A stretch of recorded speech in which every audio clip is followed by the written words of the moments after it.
Hello everyone, welcome back to my channel, The Sarthak Show, where we discuss about tech, career, product and life. And today we have a very special video for you guys. In this video, in the MySQL playlist, we are going to understand about databases and what are relational and non-relational databases. So to give you a brief context, databases are generally structured and basically this has been categorized into three different formats: structured, unstructured and semi-structured.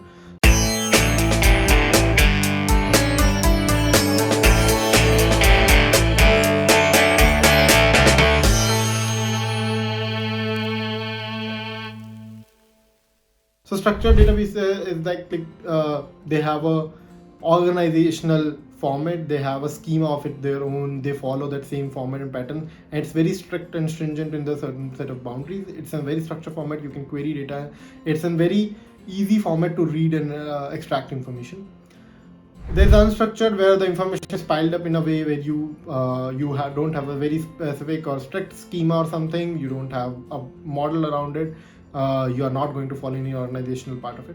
And the third is where it's a mix of both, where you don't have a very stringent schema or defined and model is defined, while you can still find it useful in a way which is placed not like a pile of information. So you can still get that some sense out of it. So these are the three formats the databases has been defined. Now on a broader level, on another level, the database has been divided into two different formats: relational and non-relational. So we'll start with the relational part because we are going to focus on MySQL. Relational databases is basically information stored in a format of rows and columns, where columns define what kind of entity is going to store in what data type, what is the size of that column is going to look like. And that's why this is called a relational databases, where we store information from the rows and columns, and you can get the data and you can manipulate the data, you can work on the data in that format, right? But then comes the second part of it, which is non-relational databases. We often call it NoSQL database as well, because it's not highly tied and coupled into a format of rows and columns. There is no such defined structure of rows and columns. It's more on the key value pair side of things. You can have more information. It's more useful for internet companies that are coming around with data sizes increasing, with things increasing on the day. So they just have to maintain this kind of a scenario where you get the advantage of this world, where you don't have to keep yourself bound into the formats of rows and columns, and still you can store information very helpfully. You can extract right piece of set things and go through them, because it's a form of a key value pair, right? Good examples are your MongoDB, HBase, Cassandra and everything. These are no relational, no SQL databases. Yes. So this is the all just about relational and non-relational databases. They have very, very specific use cases. They have very, very specific things that they give, like set of pros and cons they come up with. In the things where a relation is required between multiple set of things, you follow more relational databases with rows and columns, while if you have different kind of use cases which are solved by NoSQL databases, you focus on more on them. Companies use mix of both, different scenarios, different things and everything. We are going to deep dive into MySQL syntax, MySQL commands and everything about relational databases and its history and architecture in the future set of videos. So stay tuned for that. So folks, I want to give you one very big announcement. Newton School has started with their own full stack development course. They want to introduce more about full stack, and this is the best moment for you. They are going to teach you everything from scratch. You are going to learn everything about full stack development, front end, back end and databases and everything from scratch. And the best part of that is it's a zero fee upfront course, so you don't have to pay anything for joining this course and start. And also you are going to learn about projects, different things in this course. You're going to build some very cool, awesome project for your resume, for your everything, for learning part as well. And the last bit, this is going to be very helpful for you guys, is that they are also going to get you placed at startups and MNCs. So they are going to assist you for your placements, for your jobs as well. You are going to get placed at startups, MNCs and everything. So what's the best deal that you can get? You're going to learn and you're going to get jobs. So you can check out the link in the description box below. It has all the information, all the context, and you can know what they are teaching and what the project that you will be working on. So stay tuned to that, and please check out the link in the description box below.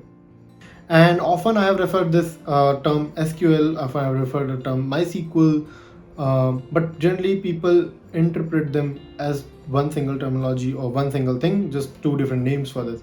But this is not true. This is not correct. Most of people are not aware in the industry that what is SQL and what is MySQL and what is the difference between them. So let me break it down for you, and I hope you will enjoy this video.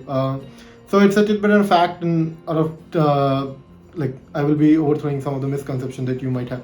So what is SQL? SQL is structured query language. You already know that, but what is this? Basically, it's a standard that has been defined that how relational databases will work, what are the things that they will do, they will perform an action on. So this is a standard which is accepted by ANSI, which is a very big institution, things, and they have accepted this as a standard. Now comes as implementers. So any company or other people can come up and implement that standard into their own format. They can define some of the syntax, they can define some of the things that will work in best way.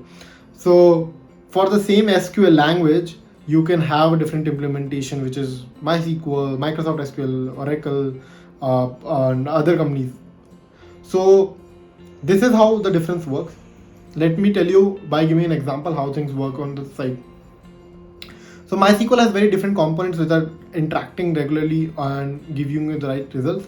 But how this works is basically if your websites want to access data, that has to go via some database management system, and that's where the MySQL comes. So where your application like a website or command line will interact with MySQL, you will write your command and everything, and that will again interact with the database which is stored somewhere, right? MySQL is an implementation based on the standard of SQL. So yeah, that is the gist of it. So how we'll define three components. That is, one is application or client layer, because our MySQL based is working on a client server mechanism. It's that kind of an implementation. And then second thing comes the MySQL server layer, and then last thing is storage engine layer. So yeah, basically first is this application or client layer. Let's say my command line or my website is the application. Second stage is the MySQL server layer, right? Basically MySQL has its own server which interacts with the application and the database and give you the right results. So passing this information towards them and then getting the right information passing towards you. And the last piece where the storage, the data is stored and databases are present, is the storage engine layer, right? So yeah, these are the stark differences that you will find between MySQL and SQL. In the video specifically on the playlist that we are focusing is on MySQL and nothing else. People confuse it with Microsoft SQL or Oracle or any other implementation. They also consider this as a SQL playlist, which is not, because SQL is a standard.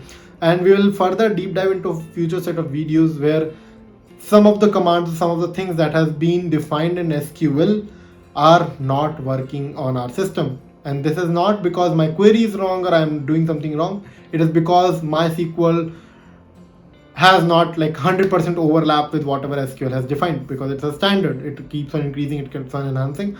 MySQL might not implement this, may implement in the future, and so on and so forth. So it's not like 100% overlap over here. And we will find this in the future set of videos as well. I hope you enjoyed this video and got an understanding of what is the difference between MySQL and SQL. If you really enjoyed this video, like this video, share this among your friends, comment down your queries and everything. And if you have not even subscribed to this channel, hit the subscribe button, press the bell icon so that you will get a notification every time I put a new video. And bhulna nahi dosto, you have to hit the subscribe button, press the bell icon so that you get a notification every time I put a new video. And also share this among your friends, like this video, and comment your queries and doubts. I will try to solve them in the next set of videos. I will be soon coming up with a very good playlist around this and a lot of tips and tricks videos as well, which you might not find anywhere else. So yeah, stay tuned for that.